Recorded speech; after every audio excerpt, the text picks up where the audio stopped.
Nous allons parler à présent de l'utilisation d'une fonction prédéfinie. Alors, les fonctions prédéfinies sont assez nombreuses. Certaines se distinguent des autres. On citera notamment la fonction somme, la fonction moyenne, la fonction max, la fonction min et la fonction somsi. Alors, pour comprendre l'utilité en fait de ces fonctions, eh bien, il suffit simplement de regarder ce qu'on a fait tout à l'heure. Alors ça c'est bien, le problème c'est qu'on a de la chance. On a 5 parties, donc même si la formule est un petit peu lourde, on pourrait s'en sortir. Imaginez simplement qu'on ait un tableau avec, mettons, allez, 5000 parties. Là ça se complique, si on devait s'amuser à taper les références relatives de chaque cellule 5000 fois, ça serait très très lourd, sans parler du risque d'erreur.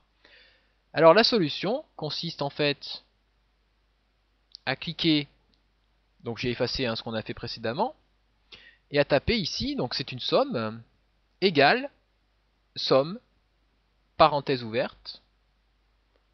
Je vais prendre ma première cellule concernée, c'est la cellule C8, deux points, sélection continue de cellules, G8, et je referme la parenthèse. Alors là c'est très pratique puisqu'on sélectionne une plage, et ici on obtient le même résultat. Alors si je fais une recopie de ma formule, j'obtiens strictement les mêmes résultats que tout à l'heure, à la différence près que là, qu'on ait 5 éléments ou 5000, ça ne changeait pas grand chose au niveau de la fonction. Alors pour en savoir un petit peu plus sur ces différentes fonctions, je vous invite à aller dans l'onglet Formule qui se trouve ici. Et vous avez ici une option Insérer une fonction, par exemple. On peut aussi l'activer en appuyant là-dessus. Alors si je clique ici, ou là, on a un certain nombre d'éléments qui nous permettent donc de choisir et de comprendre nos fonctions.